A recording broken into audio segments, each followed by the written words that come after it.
Hello family, good morning. আজকে একদম পাশে একজন নতুন মানুষকে নিয়ে ইন্ট্রোটা দিতে শুরু করে দিয়েছি। তোমরা তো ওকে আগে থেকেই চেনো যারা আমার ব্লগ দেখো।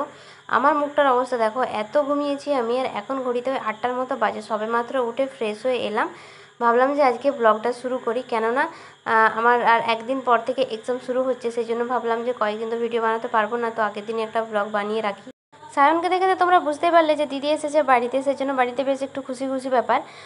আজকে 30 তারিখ আর কালকে হচ্ছে 31 তারিখ। 31 তারিখ থেকে কিন্তু আমার পরীক্ষা শুরু। আমি সকালবেলা উঠে নিয়ে এখানে পড়তে বসেছিলাম। না ক্যামেরা অন করে ঢং করে একদমই পড়ছি না, আমি একটু জাস্ট ক্লিপ নিলাম, এরপর আমি পড়বো। পড়া টড়া হয়ে বাইরের দিকে যখন এলাম তখন দেখছি বেশ রোদ উঠে গেছে।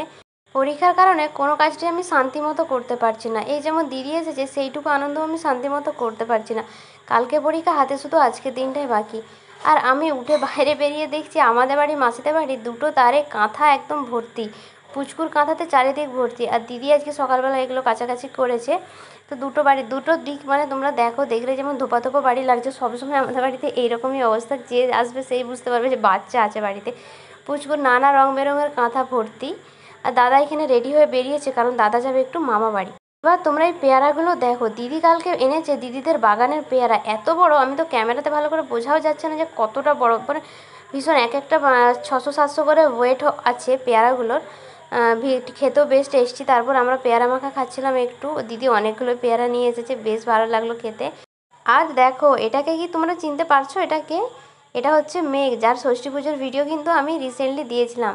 মেঘ কিন্তু অনেক বড় হয়ে গেছে দেখলে। আমি ভাবলাম যে তোমাদের সাথে একটু শেয়ার করি, যেহেতু ও আজকে এসেছে, দিদি আজকে ওকে নিয়ে এসেছে, ও মামা বাড়ি এলো। দুই দিদি বাড়িতে এসেছে, বাড়িটা বেশ জমজমাট হয়ে আছে, দুজনই কিন্তু আমার জেঠুর মেয়ে। যাই হোক, তারপর দুপুরবেলা সবাই ঘুমোচ্ছিল, সেই ফাঁকে আমার খিদে পেয়ে যেতে আমি একটা ভুট্টা পোড়া করছিলাম। এটা খেতে কিন্তু আমার দারুণ লাগে। আচ্ছা, জোনারটা পোড়া হতে হতে তোমাদেরকে আজকে আমি একটা ব্যাপার ক্লিয়ার করে দিই। আমি ভিডিওতে প্রায়শই বলে থাকি মাসি বাড়ি, মাসি বাড়ি, পাশের বাড়িটাকে আমি মাসি বাড়ি বলি। ওটা কিন্তু আমার জেঠুর বাড়ি, এটাও আমি একটা ভিডিওতে বলেছিলাম। তো কেন আমি মাসি বাড়ি জেঠু বাড়ি বলি সেটা আজকে ক্লিয়ার করে দিচ্ছি। কেননা আমার মা আর মাসি একই বাড়িতে বিয়ে করেছে, আমার বাবা আর আমার জেঠু। সেই জন্য আমি জেঠুকে সম্পর্কে, আমার মেসো হলেও জেঠুকে আমি জেঠুই বলি, যেহেতু ওটা আমার নিজের মেজো জেঠু, তাই আমি জেঠু বলি। আর মামাবাড়ির সম্পর্ক অনুযায়ী মাসিকে আমি জেঠিমা বলি না, মাসি বলি। আর যেই দিদিকে ভিডিওতে দেখালাম রিঙ্কু দিদি, ওটা হচ্ছে আমার মাসিরই মেয়ে, মাসি কাম জেঠু দুজনেরই। এরপর বিকেলবেলা উঠে নিয়ে আমরা এখানে একটু গল্প করছিলাম। আর দেখো দিদির শরীরটা কতটা পরিমাণে ভেঙে পড়েছে মেঘ হওয়ার পর। আর এটা হচ্ছে পার্পল কালার নাইটিটাই হচ্ছে রিঙ্কু দিদি, আর এটা হচ্ছে আমার সেজে জেঠুর মেয়ে, মানে মেঘের মা। দিদিও এসেছে, একটু পরে বাড়ি চলে যাবে। আর এখানে আমি মেঘকে নিয়ে একটু বসেছিলাম। মেঘ হওয়ার পর দিদির শরীরটা অনেকটাই ভেঙে পড়েছে, অনেকটা রোগা হয়ে গেছে। শুধু মেঘ না, আমাদের গুড়গুড়ি হওয়ার পর বৌদিও কিন্তু অনেক রোগা হয়ে গেছে। কোনো সময় পরে ভিডিওতে তোমাদেরকে ভালো করে দেখাবো। আর এটা আমরা এবার ফুচকা খেতে বেরিয়েছিলাম। আমার দোকানের সামনের অবস্থাটা দেখো শুধু, বৃষ্টির জন্য পুরো একদম কাদা হয়ে গেছে সারা। সবাই মিলে এখন আমরা ফুচকা খেতে এসেছিলাম, যদিও আমার ফুচকা খাওয়ার ইচ্ছে ছিল না, দিদিরা এলো বলেই এলাম। কেননা কাল থেকে যেহেতু আমার পরীক্ষা, আমি চাইছিলাম না যে আজকে ফুচকা খাই, যদি শরীর টরীর খারাপ হয়ে যায়। আর দেখলাম রাজুদা বেশ তেঁতুল জলের মধ্যে লেবুটা অ্যাড করেছে, সেই জন্য দেখালাম, দেখতে বেশ সুন্দর লাগছে। এরপর আমরা ফুচকা খেতে শুরু করে দিয়েছি। দিদিরা বাড়িতে এলে কিন্তু আমার ভীষণ ভালো লাগে, যেহেতু আমার জেঠুরা সব পাশাপাশি থাকে, সেই জন্য দিদিরা যখন বাড়িতে আসে আমাদের খুব একসাথে মানে মজা হয়, খাওয়া দাওয়া রান্না সব একসাথেই হয়। ষষ্ঠী পুজোর পর দিদি তো মেঘকে নিয়ে চলে গেছিলো বাড়ি।